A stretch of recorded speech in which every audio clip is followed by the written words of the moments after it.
চিত্রনায়ক সালমান শাহ হত্যা মামলায় গ্রেফতার চলচ্চিত্র অভিনেতা আশরাফুল হক ডনকে ৭ দিনের রিমান্ডে নিতে আবেদন করেছে পুলিশের অপরাধ তদন্ত বিভাগ সিআইডি।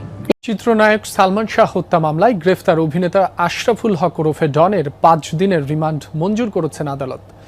বৃহস্পতিবার দুপুরে ঢাকার মেট্রোপলিটন ম্যাজিস্ট্রেট জুয়েল রানা শুনানি শেষে এই আদেশ দেন।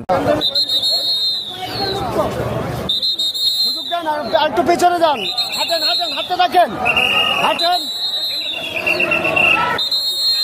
সিঁড়ি ধরেন, সিঁড়ি ধরেন।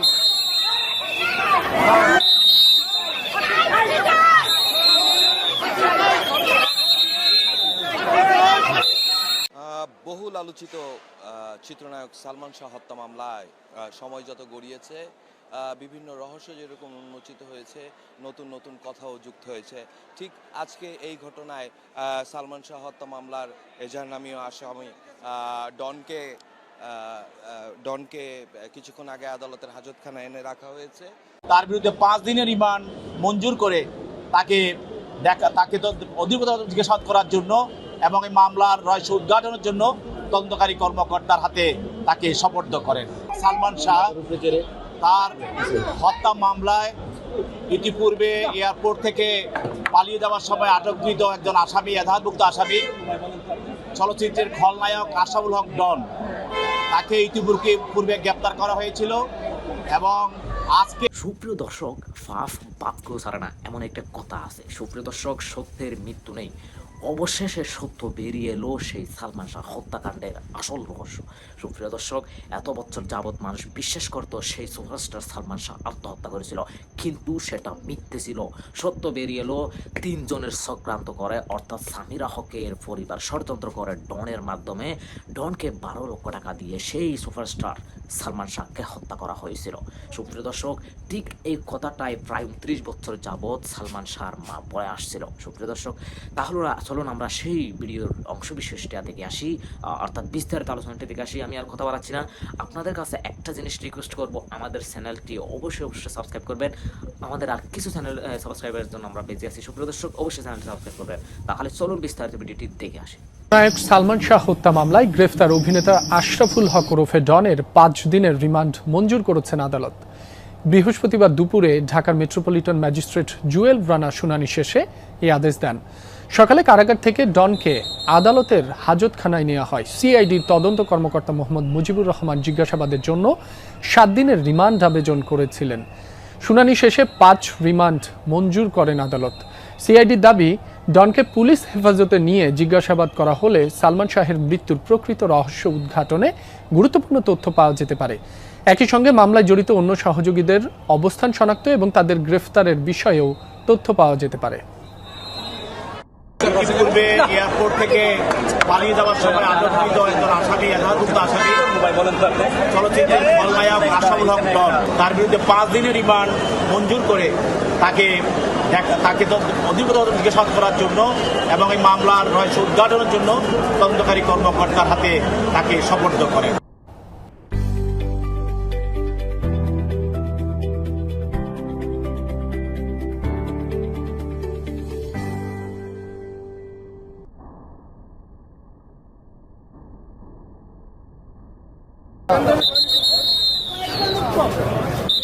সুযোগ দেন, একটু পেছনে যান, হাঁটেন হাঁটেন হাঁটতে থাকেন, হাঁটেন, সিঁড়ি ধরেন, সিঁড়ি ধরেন।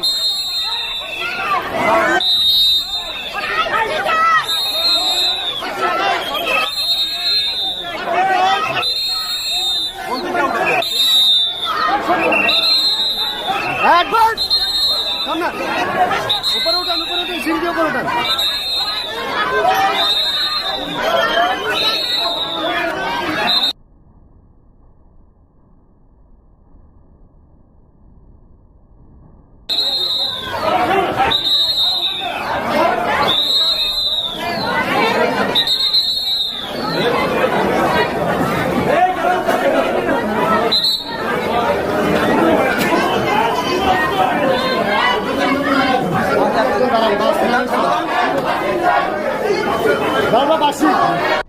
বহুল আলোচিত চিত্রনায়ক সালমান শাহ হত্যা মামলায় সময় যত গড়িয়েছে বিভিন্ন রহস্য যেরকম উন্মোচিত হয়েছে, নতুন নতুন কথাও যুক্ত হয়েছে। ঠিক আজকে এই ঘটনায় সালমান শাহ হত্যা মামলার এজাহার নামীয় আসামি ডনকে কিছুক্ষণ আগে আদালতের হাজতখানায় এনে রাখা হয়েছে এবং হাজতখানায় এনে রাখার পরে কিছুক্ষণ পরে তাকে 7 দিনের রিমান্ড মঞ্জুরের জন্য আদালতে তোলা হবে। দুই পক্ষের শুনানি শেষে আসলে জানা যাবে সালমান শাহ হত্যা মামলায় ডনের কয়দিনের রিমান্ড মঞ্জুর হয়েছে। ঘটনাটি গেল 9 আগস্ট হযরত শাহজালাল আন্তর্জাতিক বিমানবন্দর থেকে ডনকে গ্রেফতার করে ইমিগ্রেশন পুলিশ। তারপরে সিআইডির কাছে তাকে হস্তান্তর করা হয়। এরপরে তাকে কারাগারে পাঠানো হয়। গত 12 আগস্ট সিএমএম আদালতে তিনি প্রথম জামিনের জন্য আবেদন করেন। তারপর গত মঙ্গলবার ঢাকা মহানগর আদালতে ডন জামিনের জন্য আবেদন করেন। দুটি জায়গায় জামিন আবেদন নাকচ হয়। জানেন এই ঘটনার সঙ্গে সালমান শাহর স্ত্রী সামিরা এবং তার পরিবার সহ খ্যাতনামা কয়েকজন জড়িত। তাদেরকে গ্রেফতারের বিষয়ে তৎপরতা চালাচ্ছে আইন শৃঙ্খলা রক্ষাকারী বাহিনী। ঘটনাক্রমে ইমিগ্রেশনে ডন যখন গ্রেপ্তার হয় তখন এই মামলার যে বাদী সালমান শাহর মা এবং সালমান শাহর মামা তারা আশা প্রকাশ করেন যে শেষ সময়ে এসে সালমান শাহ হত্যা মামলার বিচারটি তারা দেখে যেতে পারবেন এবং প্রকৃত দোষী যারা এই ঘটনার সঙ্গে যারা সম্পৃক্ত ছিল তাদের বিচার হবে, এই প্রত্যাশা তারা রেখেছেন। এবং তারা বলেছেন যে সালমান শাহ হত্যা মামলার ঘটনার মোটিভ বিভিন্ন সময় পরিবর্তন হয়েছে। দুবার তার লাশ কবর থেকে তোলা হয়েছে ডিএনএর জন্য।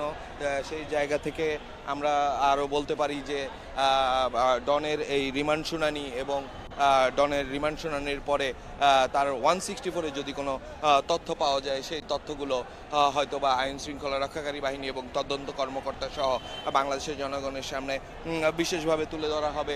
কারণ সালমান শাহ হত্যা মামলা নিয়ে প্রথম থেকেই নানা রকম জল্পনা কল্পনা হয়েছে এবং সেই জল্পনা কল্পনার জায়গা থেকে আমরা বলতে পারি সালমান শাহ হত্যা মামলাটি যখন 5 আগস্ট পরে ইউনূস সরকার ক্ষমতায় আসেন এই মামলাটি আবার একটা নতুন মোটিভ নিয়ে কাজ শুরু করে এবং সেই জায়গা থেকে ডনের স্ত্রী সহ অনেকের বিরুদ্ধে গ্রেফতারি পরোয়ানা জারি হয়। সেই জায়গা থেকে ডন এবং ডনের সঙ্গে আরও যারা সম্পৃক্ত ছিল বলে আইন শৃঙ্খলা রক্ষাকারী বাহিনী মনে করছে, সেই জায়গা থেকে ডন এবং ডনের পরিবার এবং সামগ্রিক বিষয়গুলো নিয়ে যে বিষয়গুলো থাকে ওই বিষয়গুলো সামনে চলে আসে।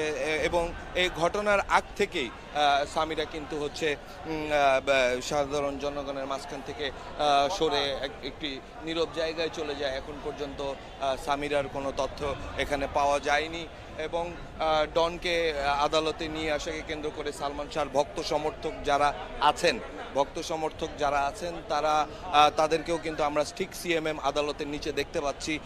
সেই জায়গা থেকে আমরা বলতে পারি যে আজকে ডনের রিমান্ড শুনানিকে কেন্দ্র করে আদালতে বিশৃঙ্খল পরিস্থিতি তৈরি হতে পারে।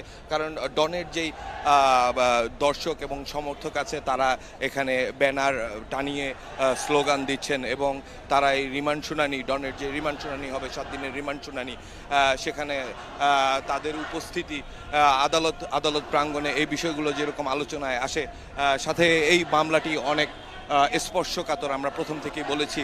কারণ বিভিন্ন সময় এই মামলার তদন্ত এবং গতিপথ পরিবর্তিত হয়েছে এবং সেই জায়গা থেকে বলতে গেলে আমরা কিন্তু আমরা এখন সালমান শাহর যারা সমর্থক আছে তাদেরকে দেখতে পাচ্ছি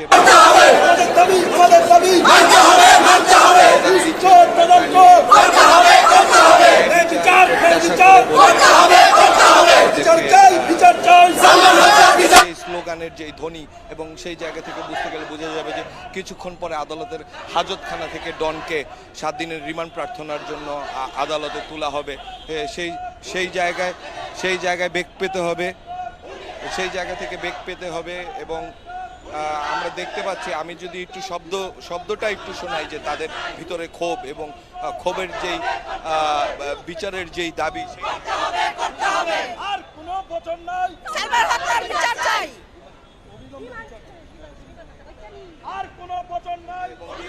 সেই জায়গা থেকে আমরা বলতে পারি যে আজকে কিন্তু আদালত একটু মানে উত্তপ্ত পরিস্থিতির মধ্যে দিয়ে যেতে পারে। কারণ সালমান শাহ একজন